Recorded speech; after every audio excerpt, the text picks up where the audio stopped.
Advent and Christmas, it's often described as the most wonderful time of the year.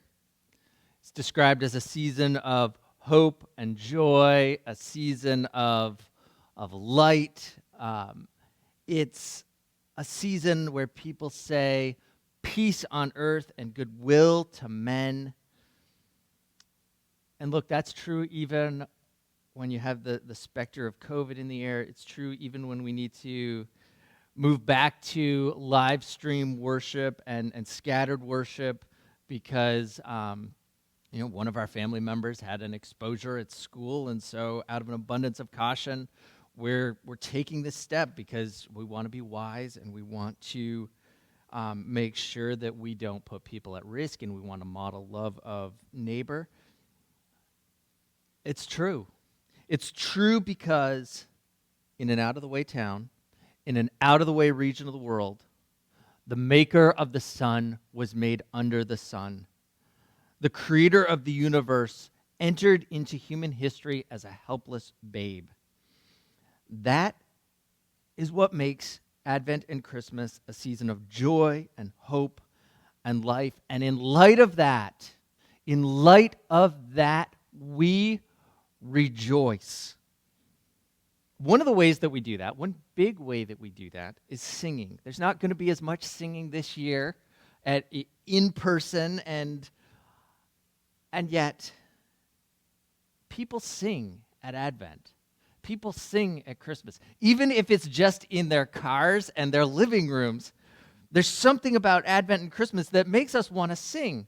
You go to the mall if you choose to venture in, and what's the background music? It's Christmas music.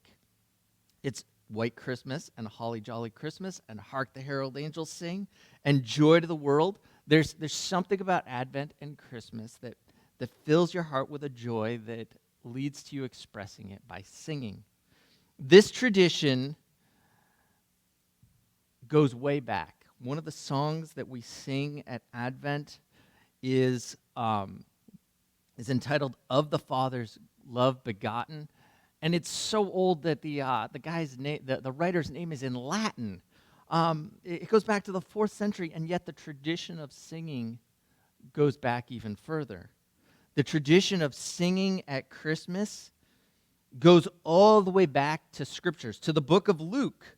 When you look in the Gospel of Luke, you see that singing with joy dominates the account of Christ's coming. Singing is all over the first 2 chapters. In the first 2 chapters, you get 4 major songs. You get Mary's song, Zechariah's song, the angel's song, and Simeon's song. Each one of them has a fancy Latin name that I love, and my wife rolls her eyes at when I talk about it. But Mary's song is called the Magnificat. Zechariah's song is called Benedictus.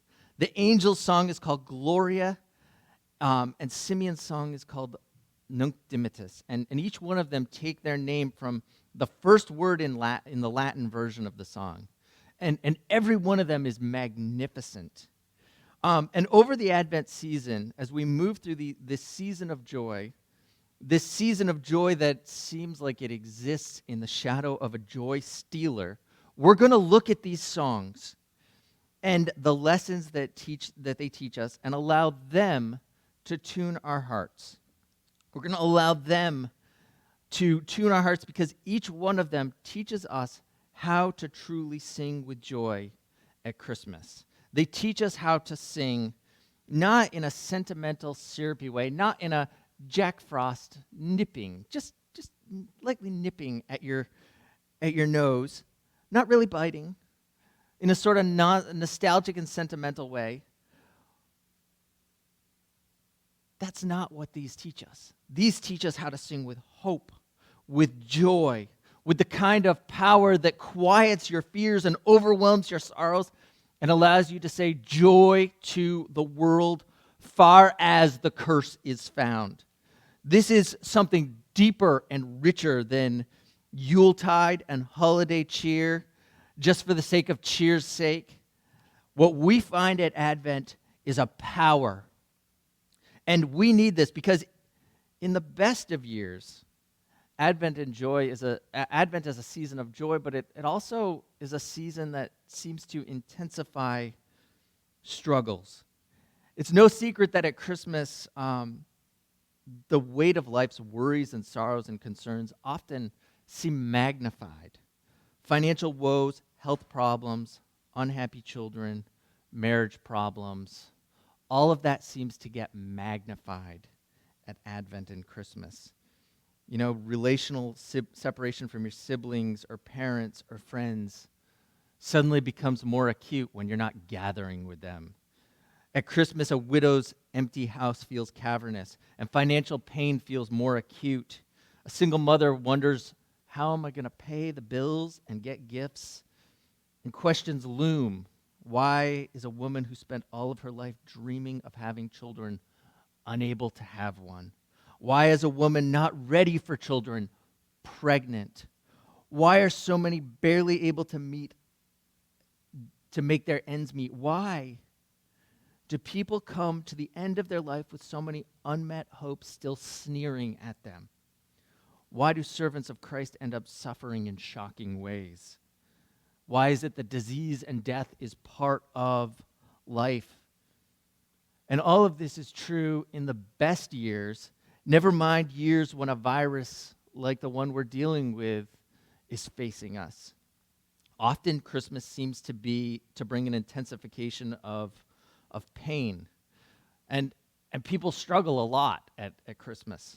Years ago, I came across a story, possibly true, possibly not, but it captures how Christmas leaves a lot of people. This is a year pre-corona. A woman was out shopping with her 2 kids, and after many hours of shopping with kids and dealing with them in a mall, she finally made it to the elevator with her kids, with her shopping done, and she had to wait and wait and wait for the elevator to show up. And then finally it got there, and she struggled to get her kids onto the elevator with all of her bags and everything. And she was frazzled, and finally the elevator, she got on, and the elevator doors closed, and she said, whoever started this whole Christmas thing should be found, strung up, and shot. And from the back of the elevator, everyone heard a quiet, calm voice respond, don't worry, we already crucified him. That's how a lot of people feel. There's a frazzledness to it. There seems to be intensification of pain. And yet, in some ways, that intensification of pain feels fitting. Because to look at the gospel is to see that struggles and hardship are etched into the core of the story. When you look at this passage, you can't help but seeing negative words or negative words implied by their positive contrast. Enslaved is the opposite of redeemed. Trapped, captured. That's what the opposite, to be redeemed is to be taken from those things. You see fear, you see sin, you see enemies, you see hate, all in the text. And that's before you get to maybe the most negative thing in the text, the shadow of death. You see that this rescue that comes is for those living under the shadow of death. These words show us that there's an abundance of problems that are looming over the background of the Christmas story. And they loom over the background of every single passage. And you would not be at fault for thinking that the people in these stories had no reason to sing. These are the kinds of struggles. The struggles they face are the kinds of struggles that make you think, chestnuts roasting on an open fire? Yeah, right. Yeah, right. Every single person that sings or hears these songs should be a cynic. Zechariah is an old man with a barren wife. Mary looks into the face of teenage motherhood.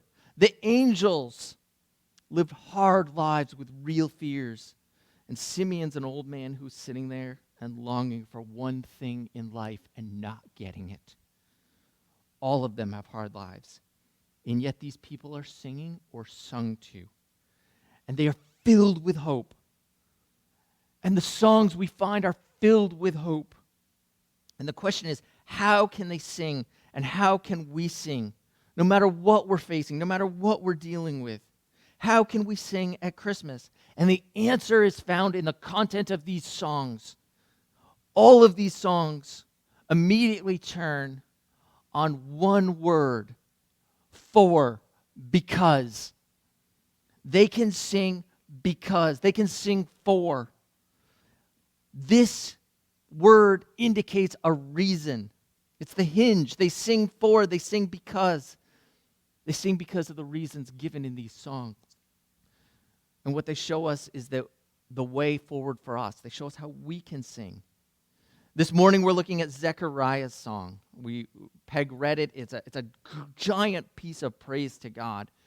It's a song that is inspiring. In it, Zechariah gives his answer to the question, how do we sing at Christmas?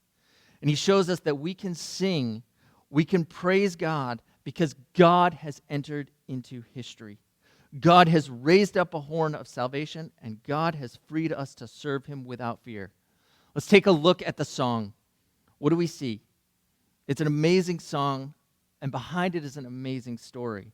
It starts with the fact that God has entered into history. He says in verse 68, "Blessed be the Lord, the God of Israel, for he has visited and redeemed his people and has raised up a horn of salvation." What's amazing about these words is that they are the first words that come after the birth of his son in an absolutely miraculous way. It's an unfathomable miracle. It's one on the scale of Abraham and Sarah having Isaac.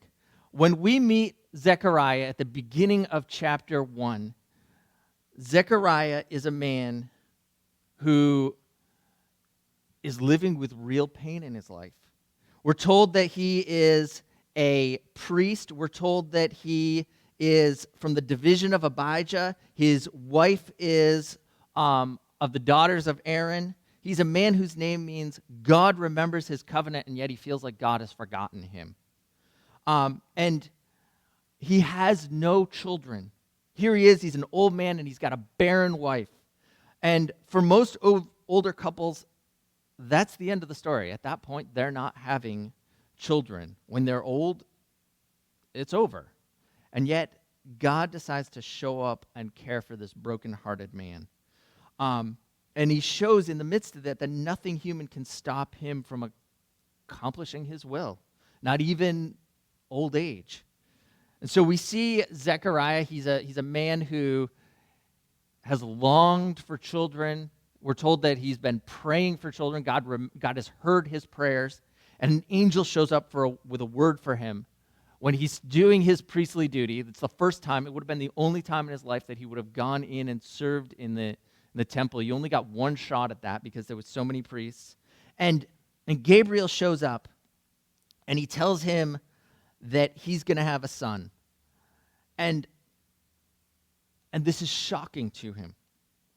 He's told further that his son is going to be great before the Lord, and he must not drink strong wine, and he'll be filled with the Holy Spirit, and he'll turn many of the children of Israel to the Lord their God, and he will go before him, the Messiah, in the spirit and power of Elijah, to turn the hearts of the fathers to their children, and the disobedient to the wisdom of the just, to make ready for the Lord a people prepared. This is an amazing statement because for 400 years, God had been silent. There had been 400 years since the last prophet. And in that season, the people of Israel had waited and waited and waited and not heard a thing from God. In this moment, Zechariah should have been filled with excitement. Instead, he questions God. He says, how can this happen? I'm an old man. My wife is advanced in years. He can't believe the news. He's full of doubts. His heart longs for it, and yet he's so full of doubts that he questions it. And he asks how an old man can have a child, apparently forgetting the fact that his national story is shaped by the fact that an old man with a barren wife had a child. I mean, Israel's story is shaped by Abraham's experience, and yet he questions it. And Gabriel says, okay, you're asking for proof. I'll give you proof. You will not be able to speak until your child is born. And and Zechariah is struck mute. All of that is in the background. And we're told that Zechariah goes home and Elizabeth conceives. And when his child is born, he's finally allowed to speak. And he bursts into song. He bursts into song at the amazing nature of the fact that God has given him a child, but even more, that God is sending a Messiah. His tongue is loosed as soon as his child is born, and they go to name him. They go to name him, and they ask, what's his name going to be? And he says his name is going to be John, and at that moment he's allowed to speak. And he bursts into song. And as he sings in a way that is steeped in the Old Testament prophets. It's steeped in the hope of the Old Testament. And he says, after 9 long months, God deserves praise. That word blessed also can be translated praise. It's praise be to the Lord, the God of Israel, for he has visited and redeemed his people. He bursts into song. And that reality that God remembers shapes his heart. And remember, when he speaks about the Messiah coming, he's also speaking with a fact in mind. When Elizabeth was pregnant, Mary came and visited. And Mary is, at this point, pregnant with Jesus. And so he knows not only is there a promise that he's coming, he's already come. He's already here in the womb of Mary. And knowing this, he bursts into song. Here's the first foundation for worship. Here's the first foundation for singing with joy in the midst of Advent, no matter what is happening.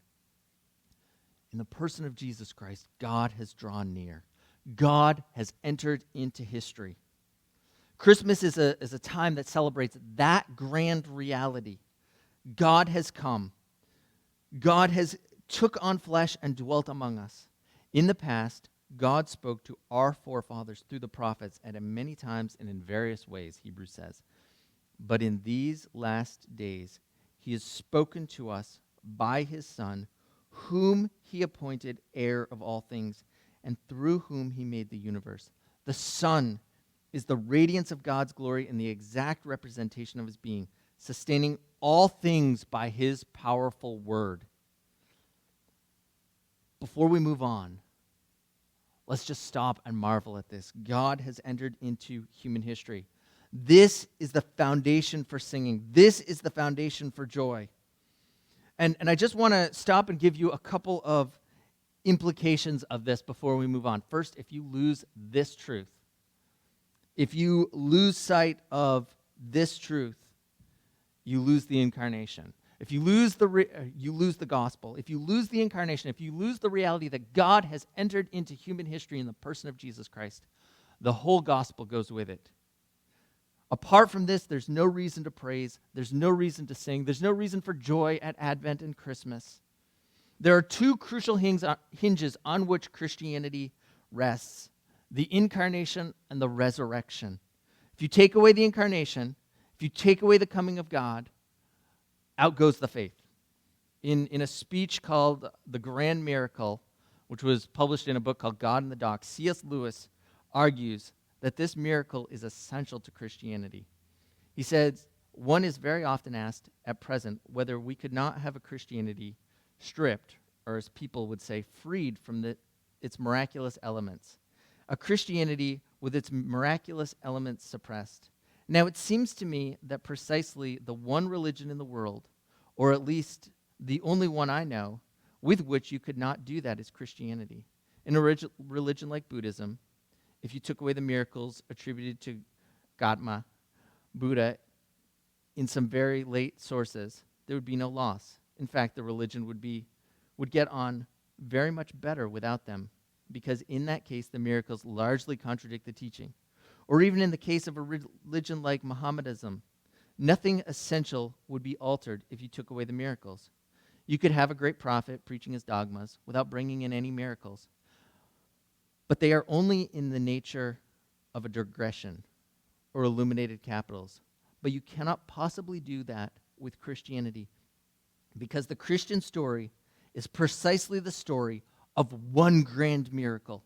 The Christian assertion being that what is beyond all space and time, what is uncreated, eternal, came into nature, into human nature, descended into his own universe, and rose again, bringing nature up with him.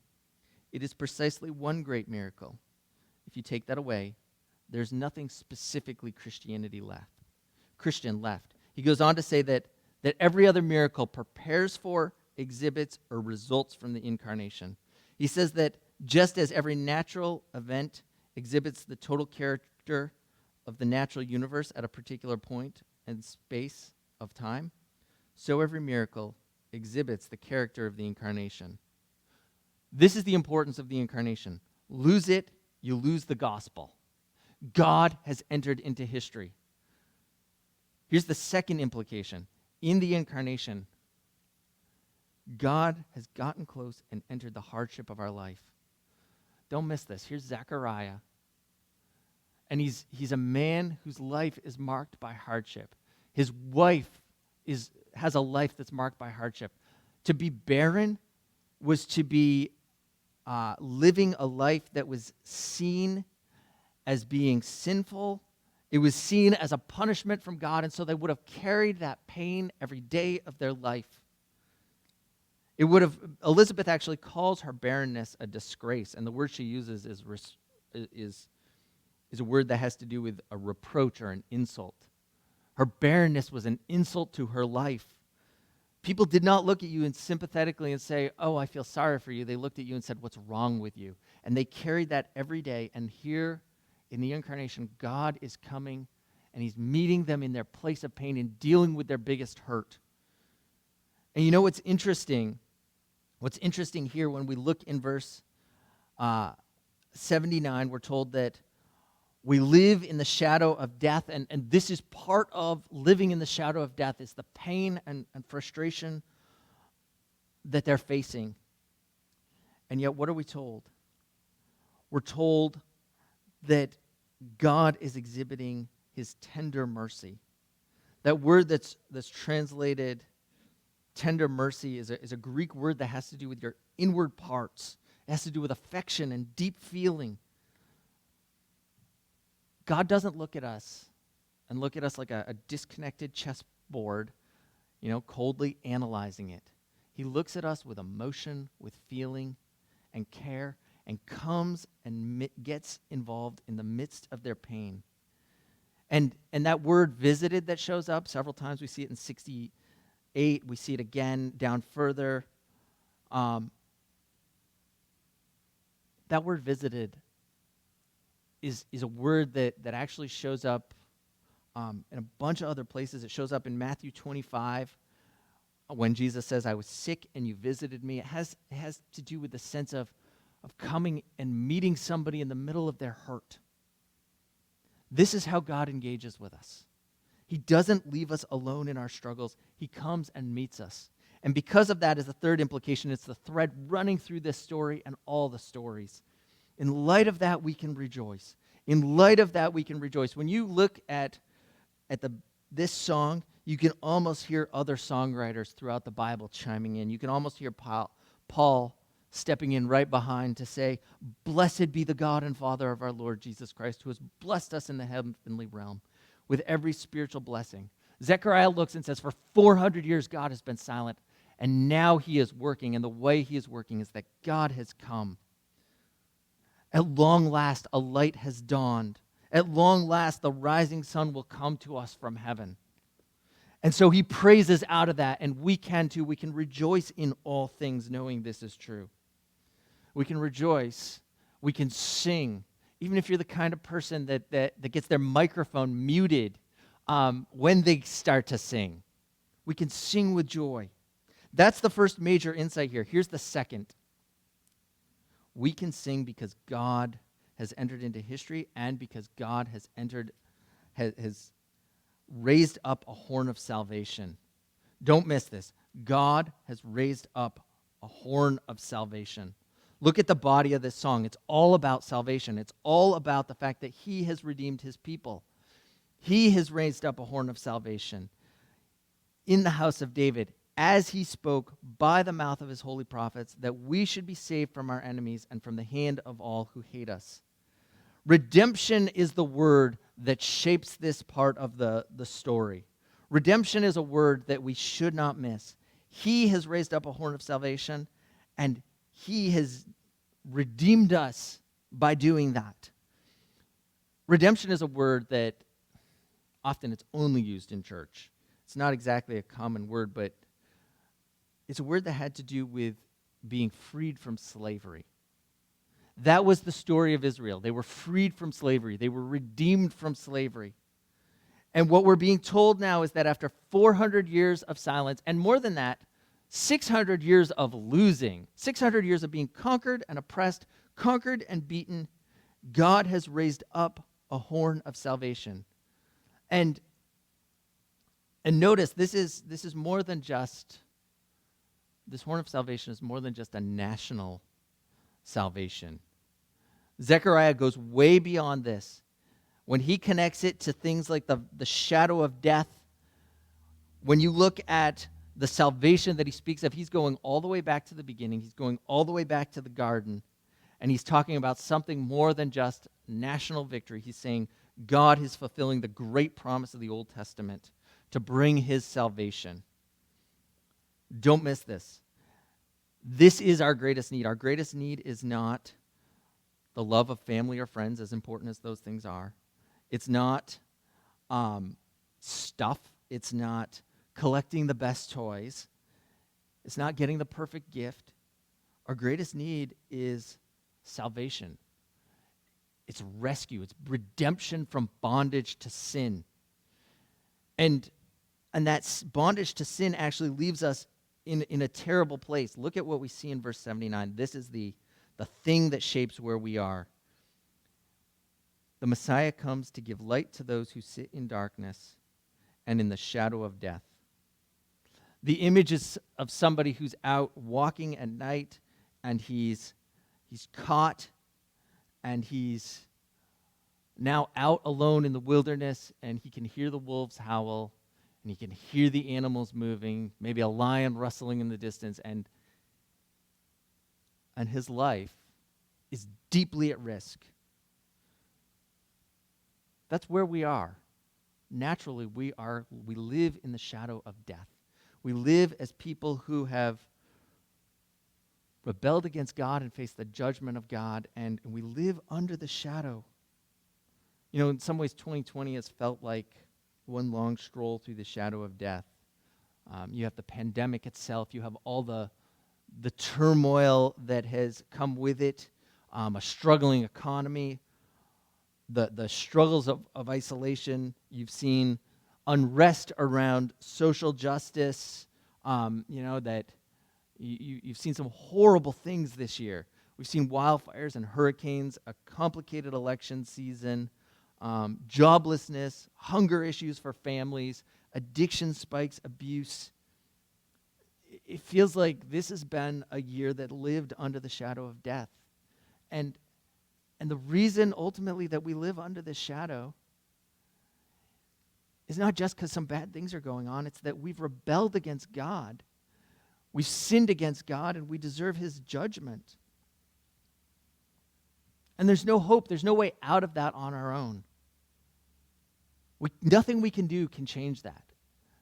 And yet, what has God done? He has raised up a horn of salvation. And the picture there is not like, a little, a horn that you would play. The picture there is like a wild ox with a giant, massive set of horns. Think of like a Texas longhorn with those big old horns, unshorn, massive. That's the picture. He has raised up this mighty, strong defender, this mighty, strong contender who is on our side, who will fight for us and defend us and free us and rescue us from slavery and rescue us from oppression and rescue us from this place of struggle and heartache. And how does he do that? He does that by walking through the valley of the shadow of death and dying in our place. And that is the hope that we sing of at Christmas. That is the hope that we celebrate. That is the hope that has shaped every part of this season. God entered into history, and he did it to go to the cross. And he did it out of his great love, out of his tender mercy. He rescued us in love. And what are the implications of that? One giant implication of that is that if God has entered into history, the only right response is to turn and trust him. It's to turn and trust him. It's to say, I need your salvation. And look, I want to be clear. Unless God is reaching out and speaking to you, everything I'm saying is going to bounce off of you like stones bouncing off a brick wall. The reality is, unless God is calling, I'm inadequate to explain the amazing nature of the gospel. I'm inadequate to explain the amazing nature of what God has done. I could talk till I'm blue in the face. And so I want to be clear. Apart from God speaking through me into your heart, nothing's going to penetrate. But at the same time, you're watching, you're listening, and so my plea to you is, look at what God has done. This week I was moved by a song that's come out this year. It's called Come All Ye Unfaithful. It starts, Oh, come all ye unfaithful, come weak and unstable, come know you are not alone. Oh, come barren and waiting, weary and praying. See what your God has done. Christ is born, Christ is born, Christ is born for you. Oh, come bitter and broken, come with fears unspoken. Come taste of his perfect love. Oh, come guilty and hiding ones, there's no need to run. See what your God has done. Look at the gospel. See what he has done. He's raised up a horn of salvation in the person of Jesus Christ, this baby that comes helpless, who comes as the maker of the world. See that and trust him. And do it knowing something. If you receive his salvation, you're hid safe in his arms. To be under the shadow of death is to be at a scary place, and yet the reality is, if you have trusted Christ, you're safe. You really are. In his book, Facing Death, Billy Barnhouse, who's the son of a famous pastor by the name of Donald Gray Barnhouse, relates how his father tried to explain the gospel and help his kids work through pain after cancer took their mother and Barnhouse's first wife. And so here Barnhouse is. He's got 3 kids. They're driving on the day of the funeral, and a large truck passed by them. And as it did, a shadow of the truck went over the car. And he turned to his oldest daughter, who was staring sadly out the window, and he said, "Tell me, sweetheart, would you rather be run over by a truck or its shadow?" And his daughter looked at him and said, "By the shadow, I guess it can't hurt you." And he said, speaking to all his children, "Your mother is not overridden by death, but by the shadow of death. That is nothing to fear." And he went on to say that 2,000 years ago, the truck of death ran over Jesus in order that only its shadow might run over us. And here's what this means. We live in the shadow of death. But because of Jesus Christ, it's only a shadow. And no matter what we face, even death itself, the ultimate power of death is broken. And we can sing at Christmas because of this. He has raised up a horn of salvation to free us, so that someday the dwelling place of God will be with men. So someday, if we believe in Jesus Christ, we shall not perish but have everlasting life. We can sing out of that. And then we can sing because he's freed us to serve him without fear. Notice this. In 74 and 75, we read that we, being delivered from the hand of our enemies, might serve him without fear in holiness and righteousness before him all our days. Look, the result of the gospel, the result of trusting in Christ, is that we have a hope and confidence that every bit of our days are lived under the protection of God, and therefore we can serve with confidence, we can serve with joy, we can serve knowing that He is watching over us. J.I. Packer, in his book Knowing God, wrote that we talk glibly of the Christmas spirit, rarely meaning more by this than sentimental jollies on a family basis. It ought to mean the reproducing in human lives of the temper of Him who for our sakes became poor, the spirit of those who, like their master, live their whole lives on the principle of making themselves poor, spending and being spent to enrich their fellow man, giving time, trouble, care, and concern to do good to others, and not just their own friends, in whatever way there seems need. That, he says, is the Christmas spirit. We're free to serve with that self-sacrificing mindset, knowing first that we no longer live in the shadow of death, but then beyond that we're called to do this in the midst of waiting. You know, the Advent is a season of waiting. Bonhoeffer, the German pastor who spoke out against Hitler and ended up being executed, said that being in prison is like Advent. One hopes, one watches, and one waits, but the door is locked and it can be only opened from the other side. And I love that because it just gets to the season of Advent is a season of waiting and watching and looking first back at the horizon of the past and seeing Jesus, and looking forward at the horizon of the future and seeing that someday He will return again in glory. And we wait knowing that God will move in His own time and His own way. But in the meantime, and at all times, we are hid in His care. We're hid in His protection. And even in the midst of a season like this, we can know that. And we can live with that, moving forward and serving in confidence. You know, the gospel frees us to serve with confidence. It frees us to serve without fear and with great confidence. You know, Satan comes and he whispers all kinds of things to us. And he leaves our hearts filled with doubt and filled with fear. But the gospel means that we can look forward and know that the mission of Christ is accomplished. And we can move forward with hope. You know, John Piper once said that if he were an artist, he would paint in his home a special painting. It would be a big oil canvas. The scene would be of a distant hill at dawn. The sun is about to rise behind the hill, and rays shoot up and out of the picture. And alone, silhouetted on the hill, is a dark, magnificent wild ox standing with his back 7 feet tall and the crown of his head 9 feet tall. On both sides of his head were horns curving out, 6 feet long and 12 inches thick at the base. And the wild ox is standing sovereign and serene, facing the southern sky with his massive neck slightly cocked. And impaled at the end of the right horn hangs a huge lion, dead. The enemy has been defeated. Satan prowls around like a roaring lion, but the enemy has been defeated. We have been redeemed in Christ, and therefore we can move forward with hope. We can move forward with confidence. We can move forward rejoicing. As we end, I just want to say this. Here at Advent,